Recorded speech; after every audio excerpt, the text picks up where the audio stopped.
तो આપણે ગયા લેક્ચરની અંદર 11મા ધોરણનું છેલ્લું યુનિટ આપણે શરૂ કરેલું 5મું યુનિટ, જેમાં કુલ 7 પાઠ, 6 તંત્ર અને 7મું અંતઃસ્ત્રાવી તંત્ર, એવી રીતે આપણને એટલું મેટર આપેલું છે. થોડી આપણે પૂર્વ ભૂમિકાની ગયા વખતે વાત કરી હતી. એની અંદર આપણે 16મો પહેલો પાઠ એ યુનિટનો પાચન તંત્ર, જેનું નામ છે પાચન અને અભિશોષણ, એ થોડીક આપણે વાતો શરૂ કરી હતી કે કોઈ પણ તંત્ર છે તે આવી રીતે 3 દૃષ્ટિકોણથી શીખવાનું આવે: બાહ્ય રચના, અંતર્ગત રચના અને જે તે તંત્રમાં ચાલતી જૈવિક ક્રિયા અથવા ધાર્મિક ક્રિયા. બાહ્ય રચનામાં પણ જે પણ તંત્રના અંગો હોય એને આપણે આપણી સમજણની સરળતા ખાતર આવા 2 ભાગમાં વહેંચીએ છીએ: મુખ્ય અને સહાયક કે ગૌણ પાચન અંગો અથવા જે તે તંત્રના અંગો.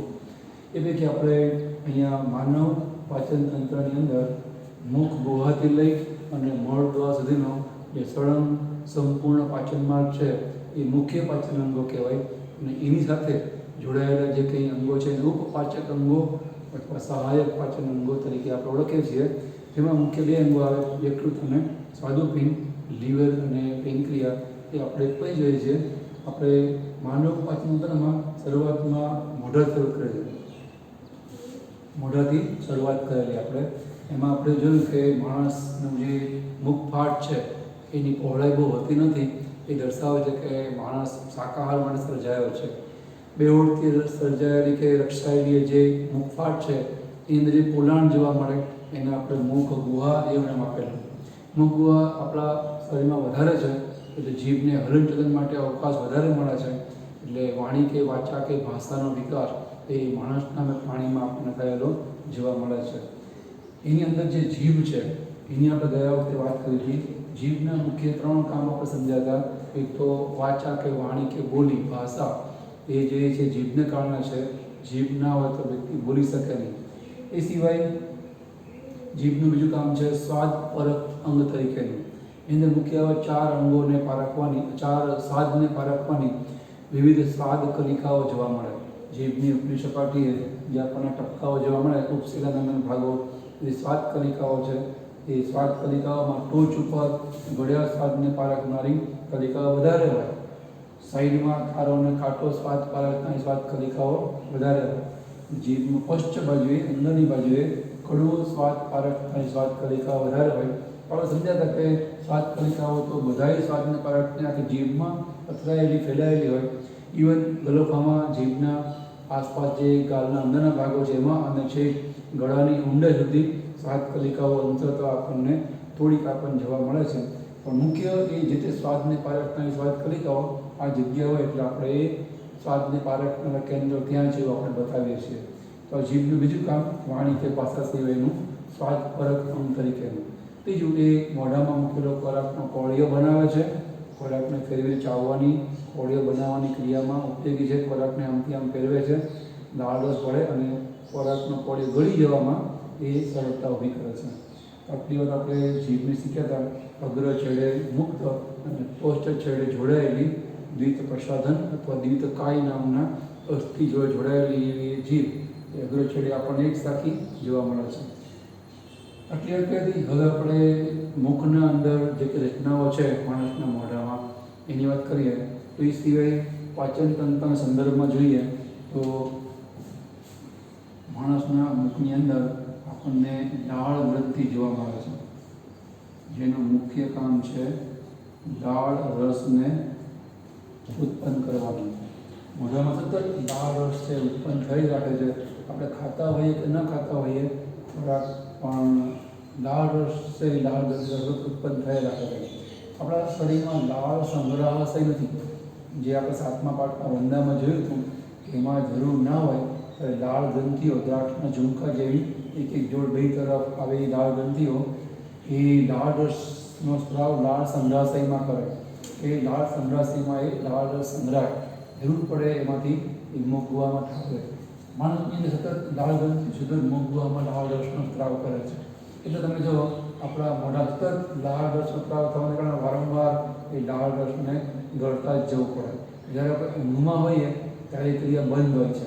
એને કારણે શું થાય કે લાળ રસ છે એ સ્ત્રાવ પામે પણ એનો વેગ ધીમો થઈ જાય પણ ચાલુ જ હોય, એને કારણે એમાં પ્રવાહી ભાગ તો ઉચ્છ્વાસમાં ઉડતો રહેશે, પણ જે એનો અમુક ઘન ભાગ છે એમાં 95%થી વધારે પાણી હોય એટલે ઉડી જાય છે. થોડો ઘણો ભાગ એ જે ઘન ભાગ છે ચોંટેલો રહે મોઢામાં, એને કારણે આપણે સવારે જ્યારે સૂઈને ઉઠીએ ને એટલે મોઢામાં વાસ આવતી હોય છે. એ વાસ શેની આવતી હોય છે? જે આ લાળ રસ છે ને એ થોડો ઉત્સર્ગ પદાર્થનો પણ નિકાલ કરે છે, જેમાં મોટા ભાગે એમોનિયા, યુરિયા હોય છે, જે પીળા રંગનો હોય.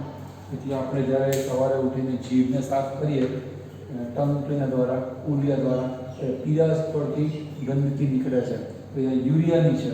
એટલે કે લાળ રસ એ આપણે પરસેવા દ્વારા યુરિયા નિકાલ કરીએ છીએ, મુખ્યત્વે મૂત્ર મારફતે આપણે યુરિયા નિકાલ કરીએ છીએ, આપણે યુરિન કહીએ છીએ, પેશાબ. એ સિવાય થોડોક ભાગ એ ઉત્સર્ગ પદાર્થના નિકાલમાં આ લાળ ગ્રંથિનો પણ રહેલો છે, થોડોક એનો પણ સહયોગ રહેલો છે. એ લાળ રસનો સ્ત્રાવ મોઢામાં કરે છે, થોડો એમોનિયા, યુરિયાનો પણ ભાગ હોય. એને લઈ અને રાતના જ્યારે આપણે સૂતા હોઈએ ત્યારે લાળ રસના સ્ત્રાવને કારણે પાણીનો ભાગ તો ઉડી જવાનો, અને એ આછા પીળાશ પડતી હોય એમોનિયા, યુરિયા રહી જશે, અને વાસ પણ મોઢામાંથી એને કારણે આવતી હોય છે. તો એ ઉત્સર્ગ દ્રવ્યના નિકાલમાં પણ અંશત પાર્શિયલ પણ લાળ ગ્રંથિ, લાળ રસના નિકાલ દ્વારા આપણને ઉત્સર્ગ દ્રવ્ય નિકાલમાં પણ કામ કરે છે એવું કહેવાય.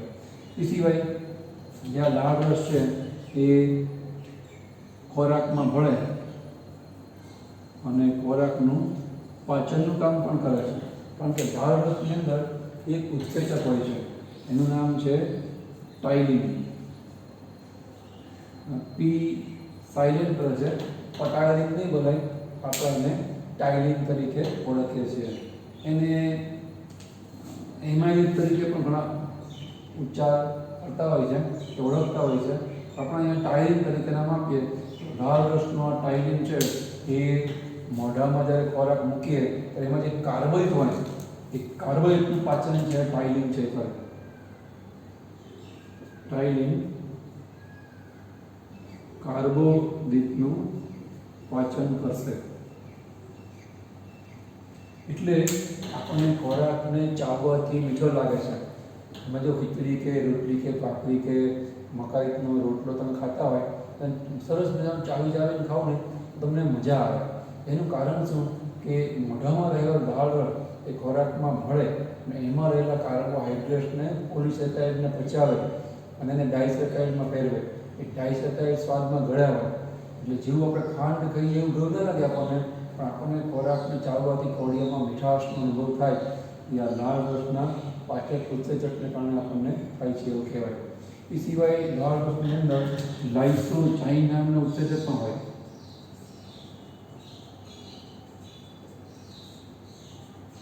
જે ખોરાકને કીટનાશક કે જંતુનાશક બનાવે છે. આપણે જે ખોરાક ખાઈએ છીએ શક્ય છે કે એની અંદર સૂક્ષ્મ રોગકારકો હોય, તો આ લાળ રસનો લાઇસોઝાઇમ નામનો ઉત્સેચક એ સૂક્ષ્મ રોગકારકને મહદ અંશે દૂર કરે છે. પછી બહુ દૂષિત ખોરાક હોય તો પછી આપણને દૂષિત ખોરાક ખાવા જે રોગ છે એ થાય, ઝાડા કે મોઢા એવું કંઈ થાય. પણ જનરલી લાળ રસનો આ લાઇસોઝાઇમ એ ખોરાકના જે કંઈ રોગકારકો હોય એને દૂર કરે છે. એ સિવાય એ ખોરાકનો કોળિયો એ સ્મૂધ કરે અને ખોરાકને એને કારણે ઘર્ષણ રહિત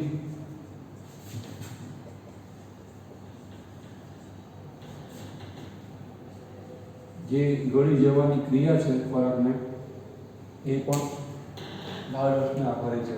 બાકી આપણો અંદરનો એકદમ સ્મૂથ, ટેન્ડર, કોમળ એવો પાચન માર્ગ છોડાય કે તમે ખોરાકને પૂરતો ચાવ્યા વગર ગળી જાઓ અને એમ ધક્કો મારવો પડે. તમારે ખોરાક ખાઓ, જો પૂરતું ચાવ્યો ના ધક્કો મારવો પડે. પણ લહેરથી ચાવીને ખાતા હોય તો એકદમ સ્મૂથલી કોળિયો ઉતરી જાય ગળાની અંદર, એટલે કે પાચન માર્ગની અંદર.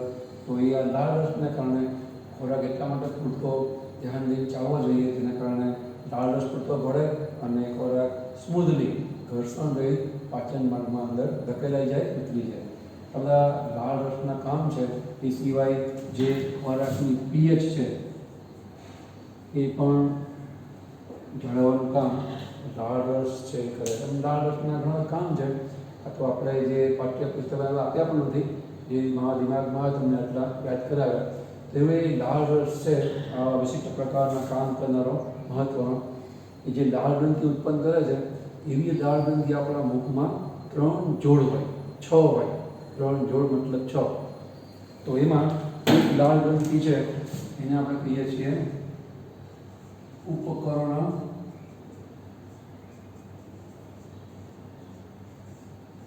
લાળ ગ્રંથિ. આ કાનની ઉપર અહીંયા હોય, અહીંયા પણ કાનની ઉપર આ બાજુ હોય, એટલે એને ઉપકર્ણ કે આપણે સૂતા હોઈએ તો કાનની ઉપર આવે, એટલે એને આપણે અહીંયા જે લાળ ગ્રંથિ હોય અંદરની બાજુએ, બે બાજુ એને કહેવાય ઉપકર્ણ લાળ ગ્રંથિ. એ આપણને એક જોડ જોવા મળશે. બીજી એક લાળ ગ્રંથિની જોડ છે એ આપણું જે નીચલું જડબું છે એની અહીંયા પેરેલલ સમાંતર અહીંયા રહેલી હોય, એક આ તરફ અને એક આ તરફ. એ નીચલા જડબાની નીચે ગોઠવાયેલી છે. નીચલા જડબાને આપણે અધોહનુ કહીએ છીએ. તો એને એટલા માટે અધોહનુમાં રહેલી છે કે તેને અધોહન્વીય લાળ ગ્રંથિ તરીકે આપણે ઓળખીએ છીએ.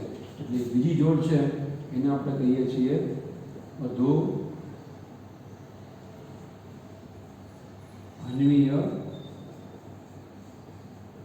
લાળ ગ્રંથિ. એ પણ આપણે એમાંથી જેમ એક જોડ આપણને જોવા મળશે. એ સિવાય જે તળિયું છે, અહીંયા તો જડબામાં તો હોય તળિયું છે જીભની નીચે, ત્યાં પણ એક અહીંયા ને એક અહીંયા પણ એક જોડ, બે લાળ ગ્રંથિ મુખ તળિયે એટલે કે જીભની નીચે ગોઠવાયેલી હોય. જીભની નીચે ગોઠવાય એટલે આપણે એને કહીએ છીએ અધોજીવા લાળ ગ્રંથિ. અધો એટલે નીચે, જીભની નીચે છે, જીભને આપણે જીવા કહીએ છીએ. અધોજીવા લાળ ગ્રંથિ એ પણ આપણને એક જોડ જોવા મળે. આવી રીતે લાળ ગ્રંથિ છે એ આપણને 3 જોડ છે એ કુલ જોવા મળે. એમાં જે આ ત્રણેય જોડ લાળ ગ્રંથિઓ પૈકી ઉપકર્ણ લાળ ગ્રંથિ છે એના માટે એવું કહેવાય કે સૌથી મોટા કદની સૌથી મોટી લાળ ગ્રંથિ છે. લાળ ગ્રંથિનો અંતે જે લાળ રસનો સ્ત્રાવ છે એ આ ઉપકર્ણ ગ્રંથિમાંથી આવે છે. અધોહન્વીય અને અધોજીવા લાળ ગ્રંથિ છે એ એટલો લાળ રસનો સ્ત્રાવ નહીં કરે જેટલો આ ઉપકર્ણ ગ્રંથિ કરે. મોટી ગ્રંથિ નથી, મોટી લાળ ગ્રંથિ છે. લાળ ગ્રંથિ કરતાં આપણા શરીરમાં બીજી 9 અંતઃસ્ત્રાવી ગ્રંથિઓ છે. પિટ્યુટરી ને પીનિયલ ને થાઇમસ ને થાઇરોઇડ ને બધી અંતઃસ્ત્રાવી ગ્રંથિઓ છે. તો આ કરતાં મોટી છે જ, પણ આ ત્રણેય લાળ ગ્રંથિઓ પૈકી આ જે ઉપકર્ણ લાળ ગ્રંથિ છે એ સૌથી મોટી અને લાળ ગ્રંથિ તરીકે જોવા મળે છે. અને એમાંથી ઉત્પન્ન થનારા લાળ રસ એને આપણે કામ કીધા. તો મુખમાં જીભ ઉપરાંત આપણને આ લાળ ગ્રંથિ પણ જોવા મળે. અહીંયા આ બાજુ પણ અહીંયા 3 જોડ લાળ ગ્રંથિ. સિવાય મોઢામાં આપણને દાંત જોવા મળે છે. કોઈ દાંતની વાત આપણે કરીએ. આપણા મુખમાં જે દાંત છે એના માટે આપણને 3 વિશેષતાઓ આપી છે, વિશેષણો આપે છે. એક તો આપણા દાંત છે એ વિષમદંતી પ્રકારના દાંત છે. બીજું આપણા દાંત છે એ ઉપદંતી પ્રકારના દાંત છે. ત્રીજું આપણા દાંત છે એ પ્રતિસ્થાપી દાંત છે.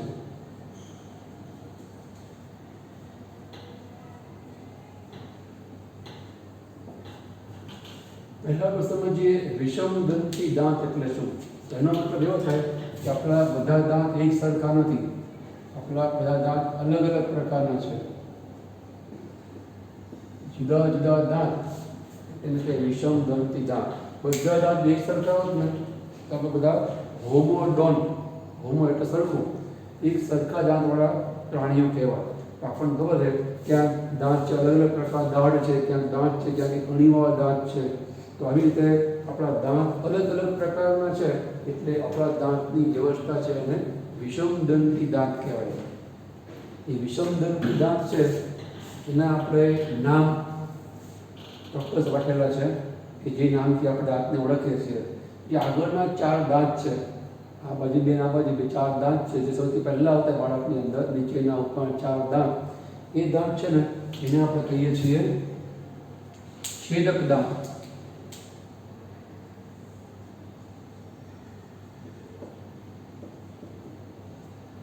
બરાબર. મોઢામાં અહીંયા ઉપર 4 છે, નીચે 4 છે, અને એ છેદક દાંતનું ઇંગ્લિશ છે ઇન્સિઝર.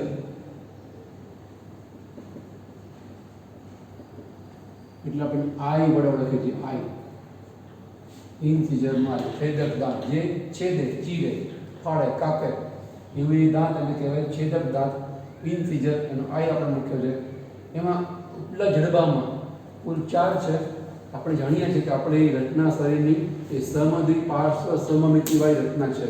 એ આપણે આગળ ઉપર ચોથા પાઠમાં પ્રાણી સૃષ્ટિમાં જોઈ ગયા હોય. સમમિતિમાં અરીય સમમિતિ, દ્વિપાર્શ્વ સમમિતિ અને પંચ અરીય સમમિતિ એવી રીતે આપણને રચના જોવા મળે પ્રાણીના દેહની. એમાં આપણે આજે દ્વિપાર્શ્વ સમમિતિ છે એ દ્વિપાર્શ્વ રચના. એનો અર્થ શું કહેલો કે પ્રાણીના શરીરને કોઈ એક અક્ષે બે સરખા ભાગમાં વહેંચી શકાય તો એને કહેવાય સમદ્વિપાર્શ્વ કે દ્વિપાર્શ્વ સમરચના. તો આપણે આ ભાગથી, આ એક રેખાથી કે આ એક અક્ષથી શરીરના બે સરખા ભાગ કરી શકીએ. તો અહીંયા 2 દાંત આ બાજુ આવે છે, એટલે 2 આ બાજુ આવે. એટલે અહીંયા આપણે I 2/2 આવું બતાવેલું છે. ઉપલું જડબું, બરાબર, ઉપરનું જડબું. નીચેનું જડબું છે એમાં એવું જ છે. નીચેના જડબામાં પણ 4 દાંત છે, 2 આ બાજુ અને 2 આ બાજુ. જે આપણે આપણી શબ્દ છે તે જ એ ધરી છે, એને અંદર શરૂઆત કરીએ. નીચે પણ 2 + 2 છે, બરાબર. એના પછી એ 4 દાંત, પછી 2 એક દાંત છે. 4 દાંતની 2 તરફના એક દાંત ઉપર ને નીચે એકદમ અણીવાળો છે, પહોળો નથી, થોડો અણીવાળો છે. જે આપણે રાક્ષસોની અંદર હોય એ કલ્પના કરીએ છીએ. તો એના માટે એ દાંતને આપણે નામ આપ્યું છે રાક્ષસી દાંત અથવા રાક્ષસી દાંત. ઇંગ્લિશમાં રાક્ષસને આમ તો ડેમન કહેવાય, ડેવિલ પણ કહેવાય. અહીંયા એને કેનિબાલ પણ કહેવાય છે. કેનિબાલ, કેનિબાલનો મતલબ નરભક્ષી રાક્ષસ છે, માણસને એમ જ ભરી જાય રાખો. એ પણ કલ્પના, સાચું ખોટું એ હશે, વિજ્ઞાનને ખબર. પણ ક્યાંક સફારીવાળા જે કંઈ મેગેઝિન છે એમાં લખે છે લોકો કે આવા નરભક્ષી માણસો પહેલાં હતા. આજે પણ ક્યાંક ક્યાંક જંગલોમાં હજુ એ જાતિઓના વ્યક્તિઓ છે એ માણસને કાચા ખાઈ જાય. તો એ જે પ્રકારના વ્યક્તિઓ છે એને કહેવાય કેનિબાલ્સ તરીકે આપણે કેનિબાલ છે, માણસને ખાઈ જાય, નરભક્ષી માણસો એને કેનિબાલ કહેવાય. તો એવી રીતે એ દાંત, એના આપણે કહીએ રાક્ષસી દાંત, એને ઇંગ્લિશમાં કહેવાય કેનિબાલ રાક્ષસને. તેના આપણે પડે છે કેનાઇન, કેનાઇન ટૂથ. એના આપણે સી કહીએ છીએ કે આ તરફ એક છે, આ તરફ એક છે, સી 1/1 થાય. અને નીચે પણ આપણને એવી રીતે સી 1/1 જોવા મળે. એના પછી આગળ ઉપર તમે જે દાઢ જોવા મળે, એ દાઢમાં પણ તમે જો મોઢું ખોલી અરીસામાં જો તમે શરૂઆતની દાઢ છે ને એ તમને ઓછી પહોળી જોવા મળે, પાછળની દાઢ છે એ વધારે પહોળી જોવા મળે. તો અહીંયા શરૂઆતની જે દાઢ છે એને આપણે કહીએ છીએ અગ્રદાઢ, કે આગળ રહેલી છે. પાછળની દાઢ છે એ આગળની પછીના ક્રમમાં આવે છે, પશ્ચ દાઢ કહેવાય. આપણે ખાલી એને દાઢ કહીએ છીએ, અગ્રદાઢ અને દાઢ. અગ્રદાઢને ઇંગ્લિશમાં કહેવાય પ્રી-મોલાર ટૂથ, આને કહેવાય મોલાર ટૂથ. તો પ્રી-મોલાર ટૂથનો મતલબ અગ્રદાઢ ઉપરથી આપણે PM તરીકે ઓળખીએ છીએ. એ આ બાજુ કહેવાય, આ બાજુ પણ બે જડબામાં.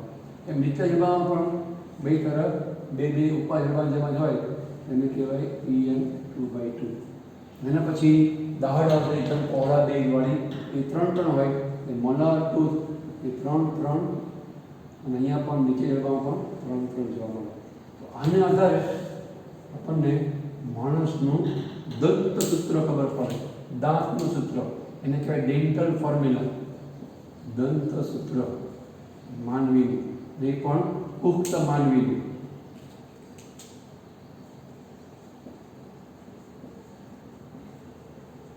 એ આપણને જોવા મળશે 2, 1, 2, 3.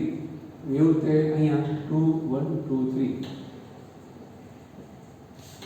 આ છે એ ઉપલા નીચા જડબાના છેદક દાંત. આ ઉપલા નીચા જડબાના રાક્ષસી દાંત, ઉપલા નીચા જડબાની અગ્રદાઢ અને ઉપલા નીચા જડબાની દાઢ. એવી રીતે આપણને જોવા મળે. પણ જો એટલે ટૂંકમાં દાંત કેટલા કુલ 2 ને 3 ને 5 ને 8 દાંત આ તરફ છે, એવા જ 8 દાંત આ તરફ છે. જેવા અને જેટલા દાંત આ તરફ છે એટલા અને એવા દાંત આ તરફ છે. સંખ્યા પણ એટલી અને પ્રકારે સરખો બે તરફ. અહીંયા પણ બે તરફ એવું જોવા મળે. બરાબર. તો અહીંયા આ પ્રકારના દાંતની વ્યવસ્થા આપણે સમાધિ પાસ દંત વ્યવસ્થા પણ કહી શકીએ. જેટલા જેવા દાંત આ તરફ છે એટલા દાંત આ તરફ પણ છે એટલે સમાધિ પાસ દાંતની વ્યવસ્થા કહેવાય. ટૂંકમાં આપણા જડબામાં કુલ 8 અને 8 16 દાંત ઉપલા જડબામાં છે, 16 નીચે છે. એટલે કુલ આવી રીતે 8 + 8 8 + 8 એમ 16 દાંત થઈ અને કુલ ઉક્ત વ્યક્તિમાં આવી રીતે 32 દાંતનું ચોકઠું ડેન્ચર એ આપણને જોવા મળે. પણ જો વ્યક્તિ બાળક હોય આશરે 16 વર્ષની આસપાસના સુધીમાં, બરાબર, 1 થી 16 વર્ષ સુધીમાં, એમાં કુલ આપણને 20 દાંત જોવા મળે. 32 નહીં પણ 20. એના મતલબ ઉપલા નીચે હરવામાં આપણને 10 દાંત જોવા મળે. એટલે કે 5 5ની સંખ્યામાં જોવા મળે. 5 આ તરફ 5 આ તરફ 10 એવા 5 અને 5 આ તરફ એ 10 કુલ 20 દાંત આ રીતના જોવા મળે. આપણે આવું અહીંયા હવે સૂત્ર બનાવવાનું તો બાળકનું ગત સૂત્ર છે ને એ આવું બનશે: 2 1 0 3 2 1 0 3 આપણને આવું છે જોવા મળશે.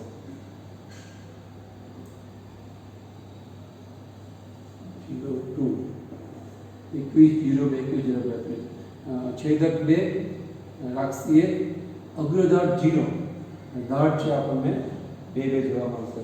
કારણ કે બાળક જ્યારે બાલ્યાવસ્થામાં નાના કદના હોય ત્યારે જડબું પણ નાનું હોય. એ વખતે જે દાઢ છે એને આપણે દાઢ કહી દઈએ છીએ. જેમ તમારા ઘરમાં જ્યારે સંતાનનો જન્મ થયો તમારો કે તમારા જે કોઈ મોટા ભાઈ બહેન હશે એનો, જ્યારે પહેલું સંતાન જન્મ ને ત્યારે આપણે એને મોટું કે નાનું કહેતા નથી કે આગળનું સંતાન કે પાછળનું સંતાન, મોટું સંતાન નાનું સંતાન. ઓનલી ચાઇલ્ડ છે, એક જ બાળક છે. એને આપણે મોટો ભાઈ કે મોટી બહેન, નાનો ભાઈ કે નાની બહેન એવું કહેતા નથી ને, એક જ છે. બીજું બાળક જન્મે ને હવે એની કમ્પેરિઝનમાં આપણે એને મોટું કે પહેલાંને નાનું આપણે કહીએ. એ આગળનું બાળક, આ પછીનો બાળક, બરાબર, એવું કહેવાય. એમ અહીંયા હજુ શરૂઆતમાં બાળક નાનું છે, એનું શીર્ષ નાનું છે, જડબું પણ નાનું હોય. એના જે જડબામાં જે હાડકાં છે એ દાંત નીકળે એ પૂરા હજી ઉગી શકે. જડબો બાળક મોટું બને, મસ્તક હાડકું મોટું બને, જગ્યા મળે જે દાંત છે પાછળ ઉત્પન્ન થાય. શરૂઆતમાં જે આવે એ દાઢ થઈ ગઈ છે. પછીથી પાછળ બી દાઢ આવે એટલે હવે દાઢ આગળની થઈ ગઈ. જે બાળક જન્મે એટલે હવે પેલું બાળક આગળનું થઈ ગયું, મોટું થઈ ગયું. અહીંયા શરૂઆતમાં અગ્ર દાઢ એવું હોતું નથી. જે આવે દાઢ કહીએ છીએ. પછી બાળકના કદના વધાર થતાં પાછળ હાડકું લંબાતા બીજા દાંત ફૂટી નીકળે, દાઢ બીજી ફૂટી નીકળે તો એ હવે પેલી આગલી દાઢ જે પહેલી ઉત્પન્ન થઈ એ અગ્ર દાઢ થઈ જાય. અહીંયા બાળકમાં શરૂઆતમાં અગ્ર દાઢ આપણને જોવા મળશે નહીં અને દાઢ પણ આપણને 2 જ જોવા મળે, 3 જોવા મળશે. આવી રીતે 2 ને 3 ને 2 5 આ તરફ અને 5 તરફ એમ આપણને કુલ 10 દાંત કુલ જોવા મળે. નીચે પણ 10 દાંત. એવી રીતના કુલ આપણને 20 દાંત બાળકમાં આપણને જોવા મળે. તો આ પુખ્ત માનવીનું દંતસૂત્ર ને 16 વર્ષ સુધીની આસપાસના ઉંમરના બાળકનું દંતસૂત્ર એટલે દાંતના પ્રકાર જે વિષમ દંત દાંત કહેવાય. વિવિધ પ્રકારના 4 પ્રકારના દાંત જોવા મળે. બાળકમાં 3 પ્રકારના હોય, અગ્રદાઢ નહીં હોય. તો એ થઈ ગયા દાંતના પહેલા પ્રકારની વાત કે સૂત્ર માહિતી એ છે વિષમ દંતી દાંત. એ સિવાય આપણા દાંત માટે એવું કહેવાય છે કે આપણા દાંત છે એ કૂપદંતી દાંત કહેવાય. કૂપદંતી દાંત એટલે શું? તો સંસ્કૃતમાં કૂપનો મતલબ કૂવો થાય. ગુજરાતી ભાષામાં પણ આપણે કૂવાને કૂપ તરીકે ઓળખીએ છીએ. કૂપ એટલે કૂવો, ખાડો. તો માણસની અંદર, સસ્તન વર્ગના બધા પ્રાણીઓની અંદર જે દાંત છે એ પેઢામાં ફૂંપેલા હોય. દાંત જેટલો બહાર દેખાય છે આપણને એના કરતાં વધારે પેઢામાં ફૂંપેલો હોય તો જે પકડ જમાવીને મજબૂત રહી શકે અને ખોરાકને ચાવી શકે. એવું કહેવાય છે કે જે શરીરમાં સાંધાઓ છે એ સાંધાઓની અંદર મજબૂતમાં મજબૂત જો કંઈ સાંધો હોય, વધુમાં વધુ તાકાત કરી શકે એવો જો કંઈ સાંધો હોય તો એ જડબા સાંધો છે. જેટલું આપણે અહીંયા કોઈ પણ વસ્તુ જડબાથી પકડી અને થોડી ઊંચો કરી શકીએ, જે તાકાત કરી શકે એટલી તાકાત અહીંયા બીજા કોઈ સાંધામાં આપણને જોવા મળતી નથી. તો જે તાકાત આ જડબાના સંધાઓ કરે, આ ઉપલું અને નીચલું જડબું એ આ સંધા વડે જોડાયેલું છે અહીંયા. એટલે આખું એ જે નીચલું જડબું હલન કરે છે, પણ એ જે તાકાત થાય છે એ તાકાત કે જોર છેવટે કરવાનું કોના દ્વારા થાય? દાંત દ્વારા. દાંત છે એના ઉપર જોર આવે, દાંત દ્વારા આ જડબું છે એના ઉપર જોર કરે, કોઈ પણ વસ્તુ ઉપર પકડ જમાવવા માટે, ચાવવા કે કચડવા માટે. તો દાંત છે એ મજબૂત હોવા જોઈએ ને, દાંત પોતે મજબૂત હોવા જોઈએ અને મજબૂતાઈથી એ જકડાયેલા પકડેલા હોવા જોઈએ, તો ઉકળી જાય. તો કુદરતે આપણે જે દાંત છે એને હાડકાના ખાડામાં બંધ બેસાડ્યા છે. એ હાડકાના ખાડા જેને આપણે પેઢા કહીએ છીએ. તો એ અસ્થિ જે નીચલું કે રહે, નીચલું ઉપલું જે જડબું અથવા તો હાડકું જેને કહેવાય હનું અને અધોહનું, એના ખાડામાં ખૂંપેલા છે અને સ્નાયુમાં પેઢામાં એને એકદમ ચુસ્ત રીતે પકડ જમાવીને બંધ બેસતા કર્યા છે.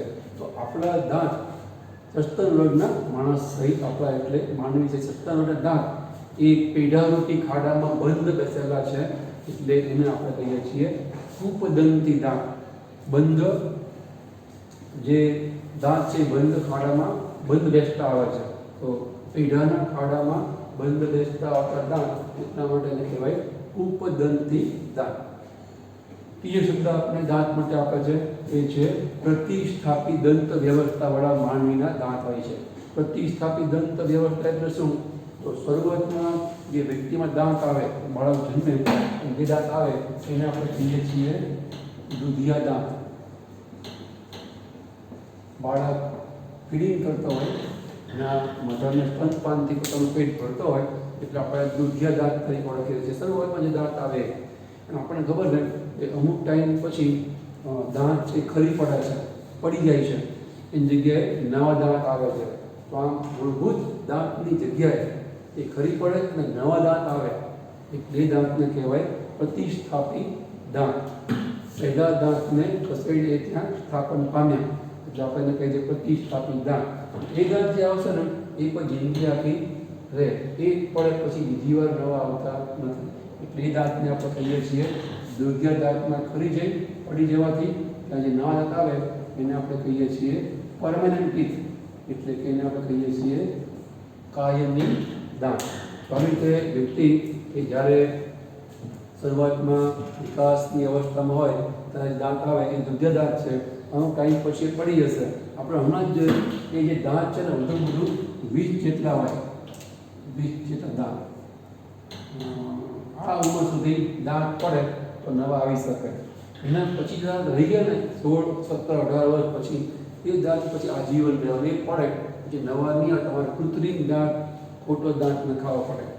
મોટી ઉંમરે બધા દાંત પડી જાય, દાંત નબળા પડે, પીડા નબળા પડે અને ખરી જાય દાંત, અને પછી તમારે ચોકઠું કરવા પડે, દાંતનું ડેન્ચર કરાવવું પડે. એ પછી દાંત ખોટા. પણ જે એક વખત દાંત આવે, જૂના દુધિયા દાંત ખરી પડી નવા જે કાયમી દાંત, એ હવે પછી બીજી વાર બદલાવી શકાય. સિવાય કે એવું કહે કે વ્યક્તિ લગભગ 100 વર્ષની ઉંમરની આસપાસ પહોંચે તો વળી પાછા દાંત નવા આવે. ઇવન વાળ પણ નવા આવે. જે કાળા વાળ ધોવા થઈ ગયા ત્યારે 50-60 વર્ષે એ ધોવા જ રહે, પણ 100 વર્ષ પછી વ્યક્તિ જીવે ને શરીરમાં આખું છે ને બધું રીજનરેશન થાય. વળી પાછું દાંત પણ નવા આવે, નાના બાળકની જેમ વાળ પણ નવા આવે. એનો મતલબ આપણા જનીનમાં 100 વર્ષનો પ્રોગ્રામ ફિક્સ થયેલો હોવો જોઈએ. 100 વર્ષ વળી પછી આખી ગેમ રિસ્ટાર્ટ થાય. શરીરમાં જે કે વૃદ્ધિ વિકાસની ક્રિયાઓ વળી પાછી નવા વખત શરૂ થાય. એવું મેં જોયેલું છે. તમે પણ સાંભળેલું હશે, કોઈ છાપામાં વાંચતા અથવા સર્કલમાં કદાચ કોઈ સગાવાલામાં 100 વર્ષની ઉંમરની વ્યક્તિ દાંત છે વળી પાછા નવા શક્તિ આવે. એને વાત કરતાં એ જે કાયમી દાંત એકવાર પડી જાય પછી નવા છે એ આવે નહીં. તો ઘણીવાર આના આધારે આપણને વ્યક્તિમાં કાયમી દાંત કેટલા છે આવો પ્રશ્ન પૂછવામાં આવે છે. વ્યક્તિમાં કાયમી દાંત કેટલા? તમે જો ભૂલથી આવું કહેલો ને વ્યક્તિમાં કાયમી દાંત છે 32 છે, તો એ 32 કાયમી દાંત છે કહેવાય નહીં. કારણ કે જે દાંત ખરી પડી નવા આવે એ ક્યાંથી કાયમી કહેવાય? આમ બરાબર કે 32 આવી ગયા હવે દાંત કાયમી છે, કાયમ રહેવાનો, એવું નહીં. પણ પ્રતિસ્થાપન કરીને કેટલા દાંત આવે છે? 20. આ 20 દાંત છે બરાબર ખરી પડે કે ના પડે. કોઈ તો ભાગ્યશાળી વ્યક્તિમાં એ દાંત ખરી પડી નવા આવે બધાની એ જે હોય જ રહે. જન્મમાં દાંત છે અમુક બધાની એ કાયમી રહે, પણ તોય જો પડે તો નવા આવી શકે તો એ ઉંમરમાં હોય. એટલે આ 20 દાંત છે એ 20 દાંત માટે આપણે એવું કહી શકીએ કે ખરી પડી અને ત્યાં નવા બીજા 20 છે આવશે, એને આપણે કહીએ છીએ પ્રતિષ્ઠાપી. એટલે પ્રતિષ્ઠાપી દાંત છે 32 પૈકીના પ્રતિષ્ઠાપી દાંત એ 20 થયા, અને પછી પછી જે બીજા આવશે ને એ 12 દાંત છે, જેને આપણે કહીએ છીએ કાયમી દાંત. આવી રીતે કુલ 32 દાંત છે આપણને ગોઠવાયેલા જોવામાં જડબાના બે જડબાની અંદર. એટલે પ્રતિષ્ઠાપિત દાંત 20 છે, 20 દાંત એ પોતાનું સ્થાન એ અસ્તિત્વ બદલાવે, પણ જે 20 પછી 20 ખરીદ કરીને વાળા નવા આવે, અને હવે જે આવશે ને બીજા 16, 17, 18 પછી 19 પછી જે બાકીના 12 એ તો પહેલી દર આવે છે અને કાયમી રહે છે. એક્ઝેક્ટ કાયમી એ દાંત કહેવાય, પહેલા દાંત તો કાયમી નથી, એ ખરીદ કરીને બીજા નવા આવે છે. એટલે આવી રીતે 20 દાંત પ્રતિષ્ઠાપિત કહેવાય અને 12 દાંત કાયમી કહેવાય. સરવાળા બધા જ કાયમી કહેવાય, પણ અહીંયા પ્રતિષ્ઠાપિત દંત વ્યવસ્થાને કારણે પહેલાં 20 દાંત છે એ આપણા શરીરે બદલાવ્યા, એટલે 20 32 પૈકીના પ્રતિષ્ઠાપિત કહેવાય અને 12 દાંત છે એને આપણે કહીએ છીએ કાયમી દાંત. બરાબર? તો દાંતની અંદર આપણને થોડી આવી રચના આપી છે. દાંતનું કામ ચીરવા, કટરવા, ફાડવા, દળવાનું, હળવાનું, ચાવવા બધું ખોરાકને એ દાંતનું મુખ્ય કામ છે. એ સિવાય આપણને થોડી દાંતની અંતસ્થ રચના આપી છે ઉપર ચાલી, એ હવે આપણે નેક્સ્ટ ટાઈમ લખીએ છીએ. આપણે બે નાના મુદ્દાઓ શીખ્યા, લાળ ગ્રંથિ અને દાંતની વ્યવસ્થા, દાંતના પ્રકાર. એટલું નોટબુકમાં સરસ નોંધી રાખો. આપણે નેક્સ્ટ ટાઈમ મળીએ એટલે દાંતની અંતસ્થ રચનાની વાત છે આગળ પછી કીધું, અહીંયા આપણે અટકીએ છીએ.